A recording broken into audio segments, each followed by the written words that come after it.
Legión Estudiantil del Perú. En esta oportunidad vamos a estudiar la columna vertebral. Muy bien, entonces la columna vertebral, como vamos a ver en este esqueleto, ¿no?, está formado por una serie de vértebras. Dentro de ellas tenemos a las 7 vértebras cervicales, ¿no?, a las 12 dorsales o torácicas, y a las 5 lumbares, y a las 5 sacras, y a las 3 a 5 coxígeas. ¿De acuerdo? Muy bien, entonces las vértebras se van a dividir en vértebras con características especiales y vértebras con características en común.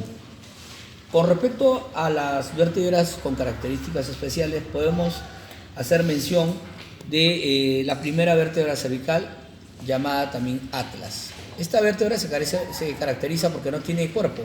En lugar de tener cuerpo, tiene dos arcos, un arco anterior del atlas y un arco posterior del atlas, pero presenta bilateralmente las apófisis transversas, en la cual va a presentar unos agujeros transversos por donde van a ascender las arterias vertebrales.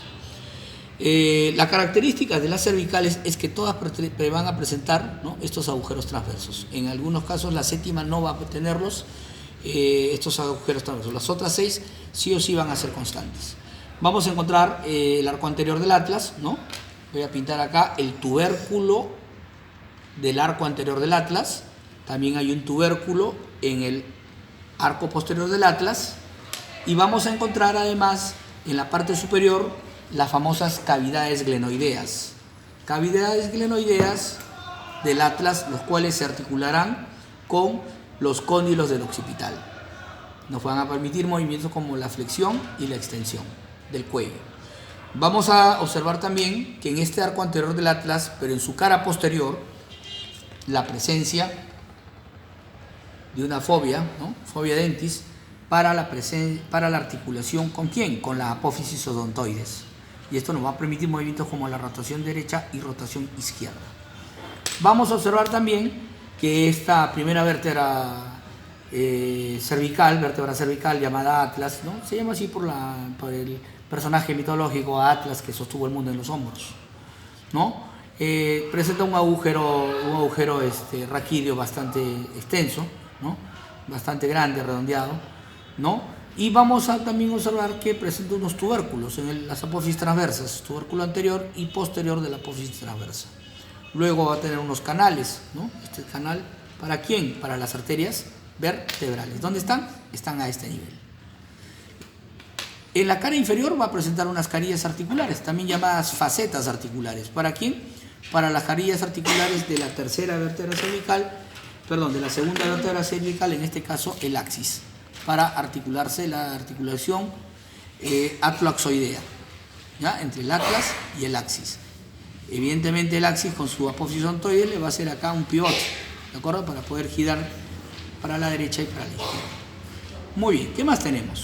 Eso es lo más importante de esta primera vértebra cervical llamada atlas, dentro de las vértebras con características especiales.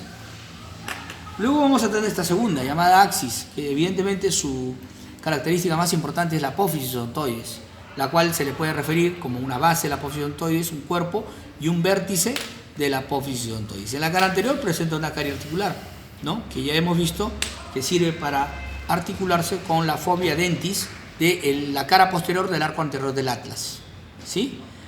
También vemos que tiene unas carillas articulares superiores, que son estas de acá. ¿Para quién? Para las carillas articulares inferiores o facetas articulares inferiores del atlas, de esta manera, ¿sí? ¿Qué más podemos observar? Como toda vértebra cervical, va a presentar sus agujeros transversos, que son estos agujeros que podemos observar acá claramente, para el ascenso de las arterias vertebrales. En la parte posterior vemos una apófisis espinosa, la cual tiene una característica patognomónica también de las cervicales, que son bituberosas o bituberculosas, ¿de acuerdo? O bífidas también le llaman, ¿no? Típico de las cervicales. Y una estructura que une la apófisis transversa, en este caso con la espinosa, que se denominan las láminas. ¿Qué son estas estructuras? Las láminas unen la transversa con la apófisis espinosa. Sabemos que cuando se hace disección de la médula espinal se utiliza la técnica de la laminectomía, ¿no?, para poder extraer la médula espinal. Muy bien, ¿qué más tenemos? Vamos a observar también que el cuerpo vertebral del axis es un cuerpo pequeño, como podemos visualizar, acá lo estoy tomando, un cuerpo pequeño, ¿de acuerdo? También presenta en la cara inferior unas carillas articulares inferiores o facetas articulares inferiores. Muy bien, ese es el estudio del atlas y del axis. Vamos a ir a las vértebras de 3 a 7, específicamente, van a tener también todas ellas un cuerpo pequeño, como puedes observar. Las cervicales tienen cuerpo pequeño. Tienen agujero raquídeo de forma triangular con ángulos redondeados, como podemos observar acá. Además de eso, sus apófisis transversas con su tubérculo anterior y posterior. ¿De quién? De la transversa. Estos agujeros que están ahí, los agujeros transversos para el ascenso de las arterias vertebrales.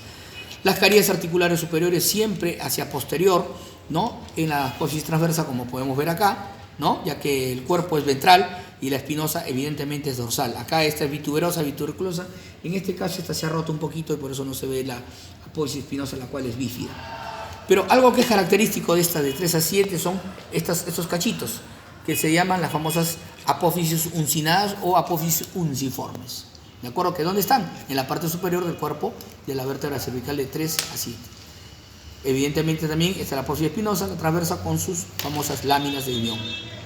Sus carillas articulares superiores y en la parte inferior sus carillas articulares inferiores. Acá las superiores y acá las inferiores para articularse con ¿quién? Con la vértebra contigua. Luego vamos a hablar de las dorsales. Las dorsales o torácicas tienen un cuerpo más bien mediano, como puedes observar, ¿no? Estas vértebras lo que tiene diferente, así como el caso de las cervicales, tienen los agujeros transversos, que es la única que tiene agujeros transversos. Recordar que las cervicales hay una vértebra especial, la séptima, que tiene prominente la apófisis espinosa, simulando o pareciéndose más a una dorsal, pero aparte hay una sexta, ¿no? Una sexta vértebra cervical, la cual tiene un tubérculo, la cual se llama el tubérculo carotídeo o tubérculo de Chassaignac. Ahora bien, tenemos ahora ya la vértebra dorsal, la cual esta vértebra tiene algo que el resto tampoco tiene. Tiene carilla articular tanto en el cuerpo, semicarillas o carillas, y también lo va a presentar en su apófisis transversa. Entonces, carillas articulares en el cuerpo a nivel lateral y en las apófisis transversas. Las de la carilla, ¿con quién se articulan? Con las costillas. ¿Con qué parte de las costillas? Con la cabeza costal. Y la apófisis transversa, ¿con quién se articula? ¿Con quién? Con la tuberosidad costal, formando este arco porque en la parte anterior lo hará por medio de cartílago costales en el caso de las costillas verdaderas.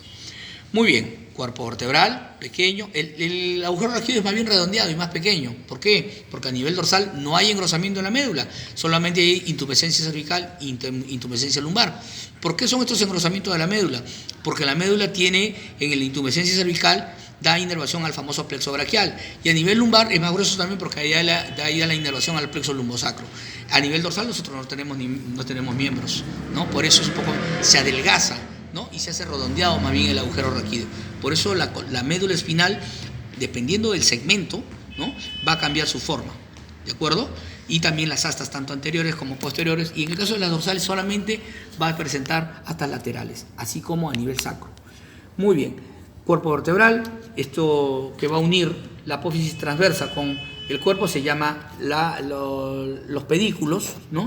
En la parte superior la escotadura pedicular superior y hacia abajo la escotadura pedicular inferior. Cuando una dorsal se articula con otra, ¿no? Estas escotaduras pediculares inferiores con la superior de la contigua forma este agujero, el agujero famoso llamado agujero de conjunción. Por acá de la médula están saliendo 31 pares de nervios raquídeos, ¿de acuerdo? Muy bien, ¿qué más tenemos? Tenemos además la apófisis espinosa, que es bastante larga, ¿no? Y la apófisis transversa con la espinosa tiene evidentemente sus láminas en esta región de acá. Y ya hemos dicho que el cuerpo con la transversa, que es un tanto arqueado, se va a articular o unir, por medio de los pedículos. Carillas articulares superiores van a ser bastante verticales y mirando hacia atrás, y las inferiores también verticales pero mirando hacia adelante, como podemos visualizar. La diferenciación entre una 10, 11 y 12 va a estar refrendada, ¿no? En la literatura, por ejemplo en Anatomía de Gray, ¿no? Que lo podemos ver, o en el Textur La Tardiet, también en el tomo 1 podemos ver las diferencias. Por lo demás, esto es lo más importante de esta vértebra dorsal o torácica. Con respecto a las lumbares, ¿qué podemos decir de las lumbares? Las lumbares son vértebras que tienen mientras que las cervicales eran de cuerpo pequeño, las dorsales eran de cuerpo mediano, las lumbares tienen más bien un cuerpo voluminoso, forma de un riñón, por eso le dicen que el cuerpo tiene forma arriñonada. ¿Ya? Siempre el cuerpo es ventral y siempre la apófisis espinosa es dorsal. Entre el cuerpo vertebral y la apófisis transversa, que más bien es rectilínea, ¿no? Horizontal así, ¿no? Como tiene forma de costillas, se le dice normalmente apófisis costiforme a las apófisis transversas de las dorsales, de las lumbares, perdón. Y lo une evidentemente los pedículos con su escuadra pedicular superior e inferior. La apófisis transversa de la lumbar con la espinosa de la lumbar, que más bien tiene forma cuadrilátera, ancha y pesada, se une por medio también de las láminas. Acá las carillas articulares superiores están mirando una a otra y hacia afuera tienen un tubérculo bien famoso, ¿no? Que se suele preguntar, que son los famosos tubérculos mamilares. A nivel inferior y de manera rectilínea, ¿no? Están las carillas articulares inferiores, las que están mirando hacia adelante y un tanto hacia afuera. ¿De acuerdo? Esto es lo más importante. El agujero regido vuelve a ser triangular y redondo, como si comparamos nosotros el de una cervical, ¿no? Fíjense, nuevamente se vuelve triangular si lo comparamos a el de una dorsal, que más bien es de ángulo redondeado, como puedes ver acá. ¿Ya? Eso es también por la forma que tiene la médula en cada segmento. Las metámeras van cambiando según el segmento, siguiendo las inflexiones de la columna vertebral. ¿Ya? La médula en este caso. Pues nada más, esto es con respecto a en este caso la vértebra lumbar. Ahora nos vamos a acercar un poquito acá al esqueleto, ¿no? Y vamos a ver, ¿no? A grosso modo, y acercando el foco acá, que el sacro es una pieza que está dada por la fusión de las 5 vértebras sacras, ¿no? La cual, la parte superior se va a conocer como el promontorio, ¿no? Y tiene un agujero sacro superior por donde ingresa la médula. En realidad, lo que resta es médula, porque la médula solo llega hasta L2, ¿no? Solamente la cola de caballo o de quina está ingresando acá. Y esta cara anterior del sacro, la cual es lisa, tiene unos agujeros sacros anteriores, por donde están ingresando, ¿quiénes? Están ingresando los nervios sacros coxígeos, que son mucho más grandes que los nervios raquídeos que están a nivel cervical y dorsal, ¿no? La parte superior se llaman alas del sacro, ¿no? La parte anterior es lisa, como hemos dicho, y a nivel posterior vamos a ver que más bien el sacro se va haciendo más rugoso, ¿no? Tiene una cresta sacra media y 2 crestas laterales, ¿no?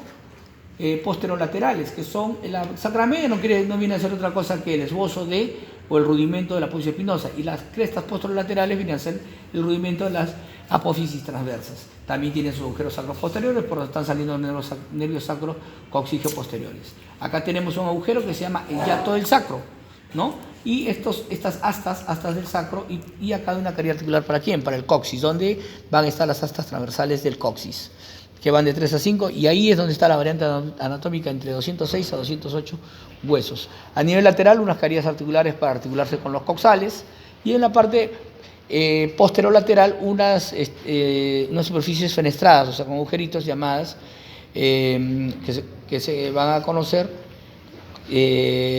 como superficies cribosas del sacro.